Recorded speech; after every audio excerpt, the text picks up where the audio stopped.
Bonjour Nicolas B. Bonjour. Vous êtes député européen du Rassemblement national. On va parler de l'Europe, de l'immigration, mais d'abord les sénatoriales.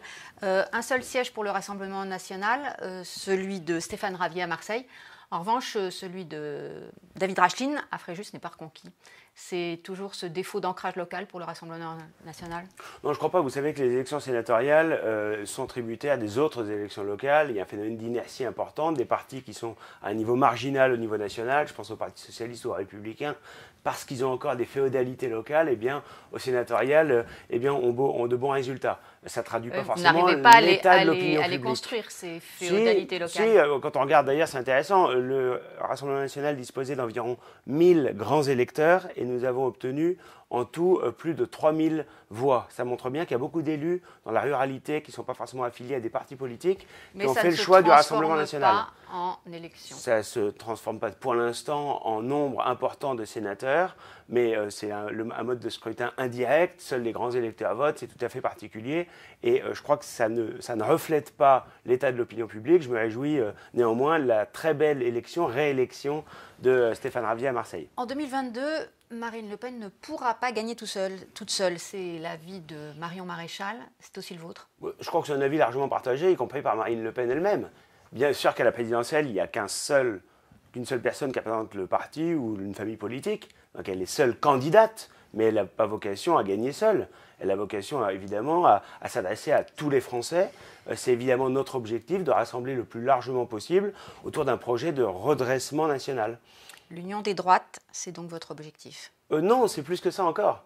Bien sûr qu'il y a énormément d'électeurs aujourd'hui de droite qui sont totalement déboussolés, qui n'ont pas envie d'être les supplétifs d'Emmanuel Macron.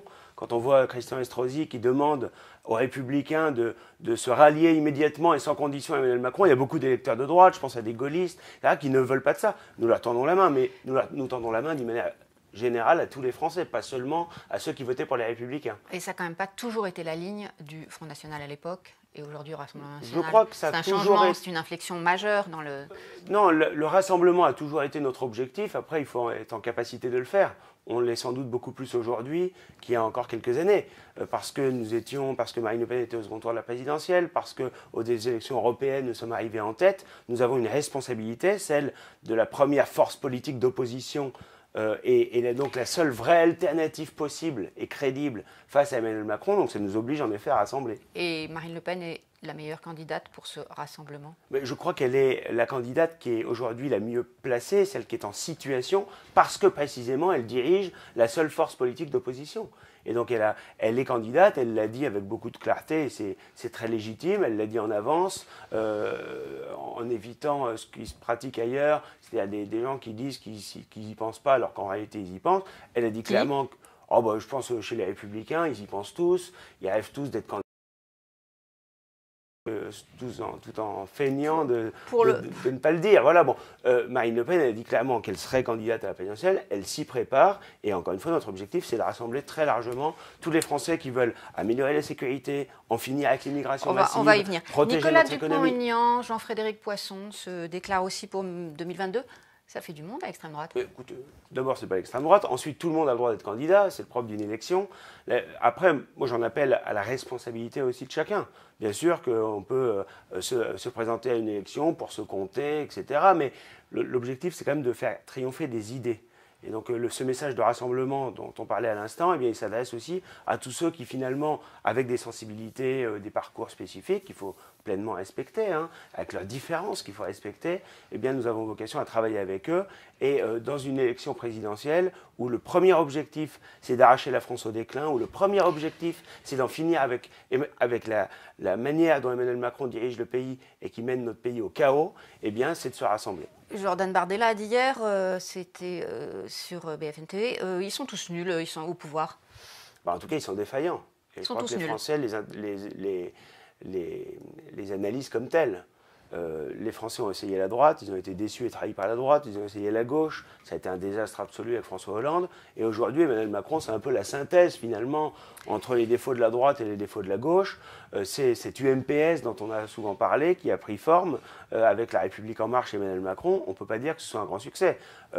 Avant même la crise sanitaire, la situation économique du pays était désastreuse. Que jamais les déficits publics ont été aussi importants, jamais la dette publique n'a été aussi élevée, jamais le chômage n'a été aussi important, toutes catégories confondues. Les chiffres étaient en train de s'améliorer. Oui, mais la crise sanitaire est quand même un défi majeur, on ne peut pas le nier. Incontestablement. Mais est-ce que la France s'est bien préparée à cette crise sanitaire? La réponse est non. Est-ce qu'elle a bien géré ensuite la crise sanitaire? Je pense à l'affaire des tests et des masques. La réponse est non. Est-ce qu'aujourd'hui, elle gère bien au bout de 8 mois? La 4 réponse est à nouveau Français non. sur 5, c'est un sondage de l'IFOP pour le JDD hier, 4 Français sur 5 sont prêts à accepter un reconfinement. Finalement, au-delà des crispations de Marseille, des restaurateurs, des cafetiers, les Français ne sont-ils pas assez lucides sur ces restrictions nécessaires? Je crois que les Français sont à la fois très lucides sur ce virus qui continue de circuler et qui continue de représenter un danger.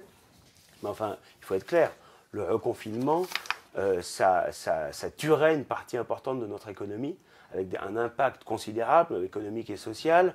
Donc c'est ce qu'il faut éviter à tout prix. Mais ce qui est désastreux, vous comprenez, c'est qu'il y a 8 mois, on nous a dit on va confiner, parce qu'on est obligé pour éviter la saturation du système hospitalier, parce qu'on a 5 000 lits en réanimation. 8 mois plus tard, on a toujours 5 000 lits en réanimation. C'est-à-dire qu'on a le sentiment qu'on n'a pas augmenté les capacités, qu'on n'a pas du tout tenu compte des échecs, des errements et de l'impréparation d'il y a 8 mois. L'attentat contre les anciens locaux de Charlie Hebdo, la polémique monte sur l'absence de sécurisation, de protection de ces locaux.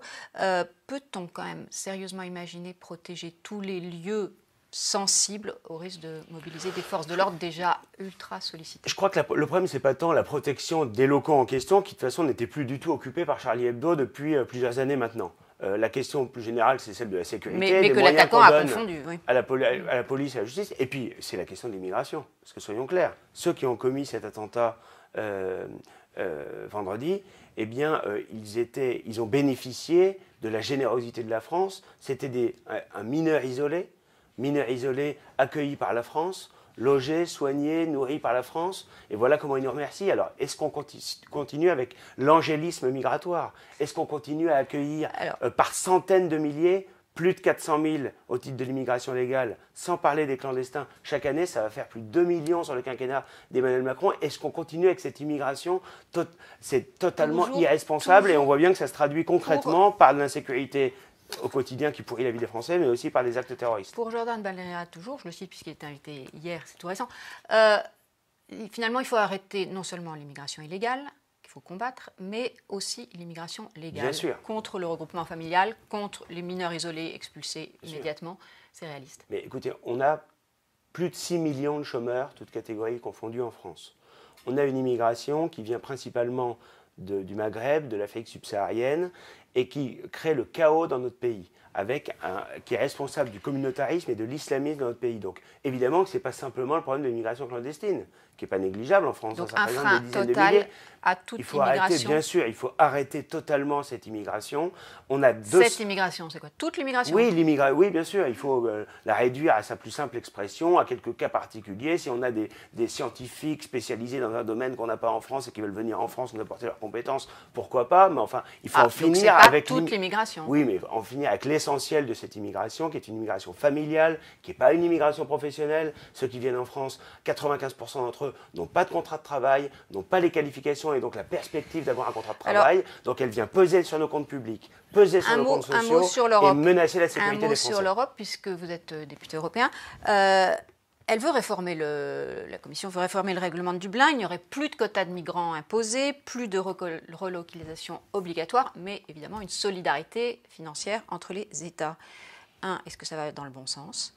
Est-ce que ce n'est pas un discours de vérité finalement? Non, c'est un aveu d'échec d'abord de l'Union européenne qui reconnaît son échec total en matière d'immigration et d'asile. Ensuite, ils veulent que les pays soit payent, soit accueillent des migrants, soit organisent eux-mêmes par leurs propres moyens, et il y a beaucoup de pays, notamment à l'Est, etc., qui n'en sont pas forcément capables, eux-mêmes le retour des migrants dans leur pays d'origine. Ils n'ont pas la diplomatie mondiale, ils n'ont pas forcément les possibilités de faire rapatrier ces immigrés. Le vrai enjeu, c'est celui du retour dans le pays d'origine. Bien sûr, mais c'est deux choses. C'est en amont, protéger nos frontières, et en aval, organiser l'expulsion.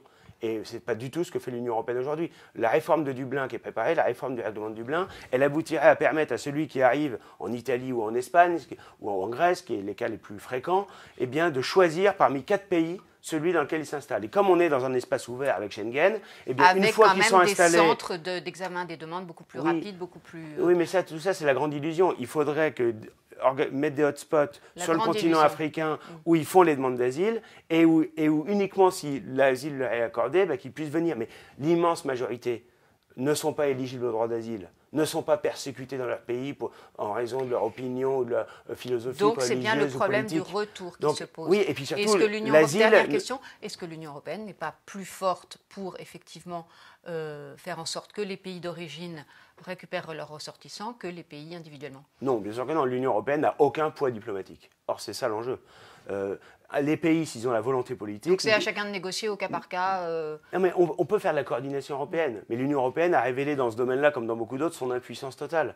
Les nations doivent être capables de faire pression sur les pays dont sont originaires ces migrants. Notamment, on donne de l'argent quand même. La France, l'Union européenne verse des sommes astronomiques à ces pays. Donc quand ils refusent de donner les laissez-passer consulaires pour que les personnes soient expulsées, eh bien, il faut à ce moment-là leur couper les vivres dans la foulée. Il ne faut pas accepter le chantage de pays qui finalement nous envoient des migrants, ne veulent pas les récupérer et continuent de toucher des aides. Merci Nicolas B. Merci.